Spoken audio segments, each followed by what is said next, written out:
Assembleia com representantes de nações soberanas, no momento em que o mundo necessita da verdade para superar seus desafios. A Covid-19 ganhou o centro de todas as atenções ao longo deste ano e, em primeiro lugar, quero lamentar cada morte ocorrida. Desde o princípio, alertei em meu país que tínhamos dois problemas para resolver: o vírus e o desemprego, e que ambos deveriam ser tratados simultaneamente e com a mesma responsabilidade. Por decisão judicial, todas as medidas de isolamento e restrições de liberdade foram delegadas a cada um dos 27 governadores das unidades da federação. Ao presidente coube envio de recursos e meios a todo o país. Como aconteceu em grande parte do mundo, parcela tivemos uma em casa e a economia, a gente vê depois, quase trouxeram o caos social ao país. Nosso governo, de forma arrojada, implementou várias medidas econômicas que evitaram o mal maior. Concedeu auxílio emergencial em parcelas que somam aproximadamente $1.000 para 65 milhões de pessoas.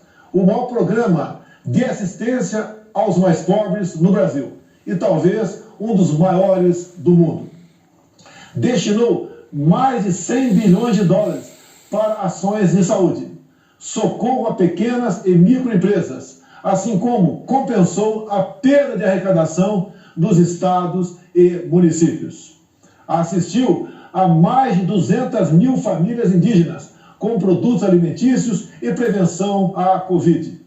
Estimulou, ouvindo profissionais de saúde, o tratamento precoce da doença.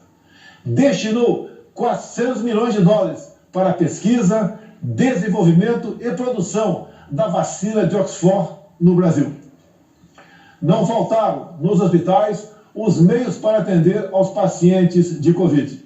A pandemia deixa a grande lição de que não podemos depender apenas de umas poucas nações para a produção de insumos e meios essenciais para a nossa sobrevivência. Somente o insumo de produção de hidroxicloroquina sofreu um reajuste de 500% no início da pandemia. Nesta linha, o Brasil está aberto para o desenvolvimento de tecnologia de ponta e inovação, a exemplo da indústria 4.0, da inteligência artificial, nanotecnologia e da tecnologia 5G, com quaisquer parceiros que respeitem nossa soberania, prezem pela liberdade e pela proteção de dados. No Brasil, apesar da crise mundial, a produção rural não parou. O homem do campo trabalhou como nunca, produziu, como sempre, alimentos para mais de 1 bilhão de pessoas. O Brasil contribuiu para que o mundo continuasse alimentado. Nossos caminhoneiros marítimos, portuários e aeroviários mantiveram ativo todo o fluxo logístico para distribuição interna e exportação. Nosso agronegócio continua pujante e, acima de tudo, possuindo e respeitando a melhor legislação ambiental do planeta. Mesmo assim, somos vítimas de uma das mais brutais campanhas de desinformação sobre a Amazônia e o Pantanal. A Amazônia brasileira é sabidamente riquíssima. Isso explica o apoio de instituições internacionais a essa campanha escorada em interesses escusos que se unem a associações brasileiras, aproveitadoras e patrióticas, com o objetivo de prejudicar o governo e o próprio Brasil. Somos líderes em conservação de florestas tropicais. Temos a matriz energética mais limpa e diversificada do mundo.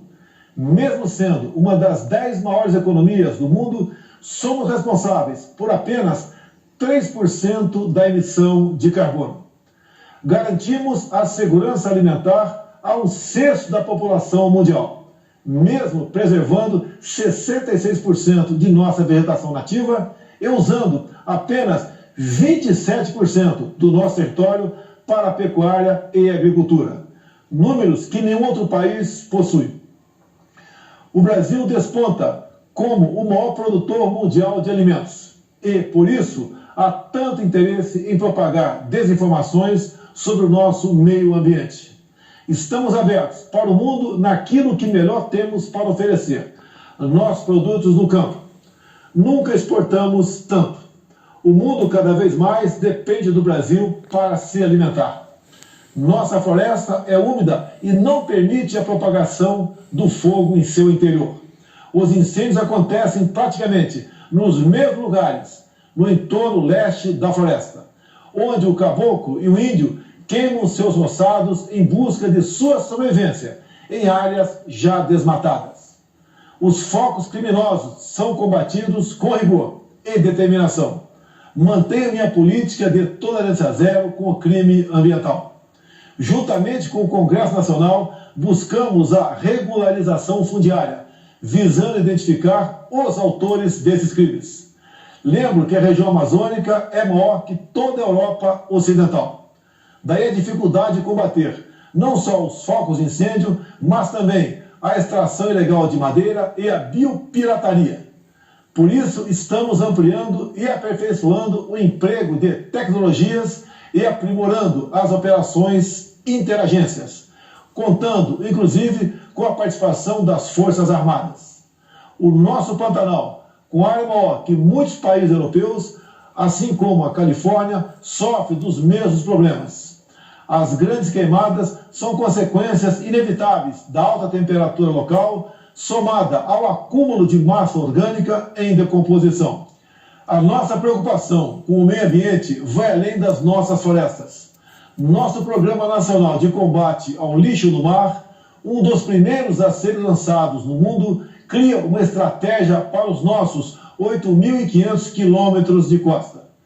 Nessa linha, o Brasil se esforçou na COP25 em Madrid para regulamentar os artigos do Acordo de Paris que permitiriam o estabelecimento efetivo do mercado de carbono internacional. Infelizmente, fomos vencidos pelo protecionismo. Em 2019, o Brasil foi vítima de um criminoso derramamento de óleo venezuelano, vendido sem controle, acarretando severos danos ao meio ambiente e sérios prejuízos nas atividades de pesca e turismo. O Brasil considera importante respeitar a liberdade de navegação estabelecida na Convenção das Nações Unidas sobre o Direito do Mar. Entretanto, as regras de proteção ambiental devem ser respeitadas e os crimes devem ser apurados com agilidade, para que agressões como a ocorrida contra o Brasil não venham a atingir outros países. Não é só na preservação ambiental que o país se destaca. No campo humanitário e dos direitos humanos, o Brasil vem sendo referência internacional pelo compromisso e pela dedicação no apoio prestado aos refugiados venezuelanos, que chegam ao Brasil a partir da fronteira no estado de Roraima. A Operação Acolhida, encabeçada pelo Ministério da Defesa, recebeu quase 400 mil venezuelanos deslocados devido à grave crise política e econômica gerada pela ditadura bolivariana. Com a participação de mais de 4 mil militares, a Força-Tarefa Logística Humanitária busca acolher, abrigar e interiorizar as famílias que chegam à fronteira. Como um membro fundador da ONU, o Brasil está comprometido com os princípios basilares da Carta das Nações Unidas: paz e segurança internacional, cooperação entre as nações, respeito aos direitos humanos e às liberdades fundamentais de todos. Nesse momento em que a organização completa 75 anos, temos a oportunidade de renovar nosso compromisso e fidelidade a esses ideais. A paz não pode estar dissociada da segurança. A cooperação entre os povos não pode estar dissociada da liberdade. O Brasil tem os princípios da paz, cooperação e prevalência dos direitos humanos inscritos em sua própria Constituição e, tradicionalmente, contribui, na prática, para a consecução desses objetivos. O Brasil já participou de mais de 50 operações de paz e missões similares, tendo contribuído com mais de 55 mil militares, policiais e civis, com participação marcante em Suez, Angola, Timor-Leste, Haiti, Líbano e Congo. O Brasil teve 2 militares premiadas pela ONU na missão da República Centro-Africana pelo trabalho contra a violência sexual. Seguimos comprometidos com a conclusão dos acordos comerciais firmados entre o Mercosul e a União Europeia e com a Associação Europeia de Livre Comércio. Esses acordos possuem importantes cláusulas que reforçam nossos compromissos com a proteção ambiental. Em meu governo, o Brasil finalmente abandona uma tradição protecionista e passa a ter, na abertura comercial, a ferramenta indispensável de crescimento e transformação. Reafirmo nosso apoio à reforma da Organização Mundial do Comércio, que deve prover disciplinas adaptadas às novas realidades internacionais. Estamos igualmente próximos do início do processo oficial de acessão do Brasil à OCDE. Por isso, já adotamos as práticas mundiais mais elevadas em todas as áreas, desde a regulação financeira até os domínios da segurança digital e da proteção ambiental. No meu primeiro ano de governo, concluímos a reforma da Previdência e, recentemente, apresentamos ao Congresso Nacional duas novas reformas: a do sistema tributário e a administrativa. Novos marcos regulatórios em setores-chave, como o saneamento e o gás natural, também estão sendo implementados. Eles atrairão novos investimentos, estimularão a economia e gerarão renda e empregos. O Brasil foi, em 2019, o quarto maior destino de investimentos diretos em todo o mundo. E, no primeiro semestre de 2020, apesar da pandemia, verificamos um aumento de ingresso de investimentos em comparação com o mesmo período do ano passado. Isso comprova a confiança do mundo em nosso governo. O Brasil tem trabalhado para, em coordenação com seus parceiros sul-atlânticos, revitalizar a zona de paz e cooperação do Atlântico Sul. O Brasil está preocupado e repudia o terrorismo em todo o mundo. Na América Latina, continuamos trabalhando pela preservação e promoção da ordem democrática como base de sustentação indispensável para o progresso econômico que desejamos. A liberdade é o bem maior da humanidade. Faço um apelo a toda a comunidade internacional pela liberdade religiosa e pelo combate à cristofobia. Também quero reafirmar minha solidariedade e apoio ao povo do Líbano pelas recentes adversidades sofridas. Cremos que o momento é propício para trabalharmos pela abertura de novos horizontes, muito mais otimistas para o futuro do Oriente Médio. Os acordos de paz entre Israel e os Emirados Árabes Unidos e entre Israel e o Bahrein, 3 países amigos do Brasil, com os quais ampliamos imensamente nossas relações durante o meu governo, constitui excelente notícia. O Brasil saúda também o plano de paz e prosperidade lançado pelo presidente Donald Trump, com uma visão promissora para, após mais de 7 décadas de esforços, retomar o caminho da tão desejada solução de conflito israelense-palestino.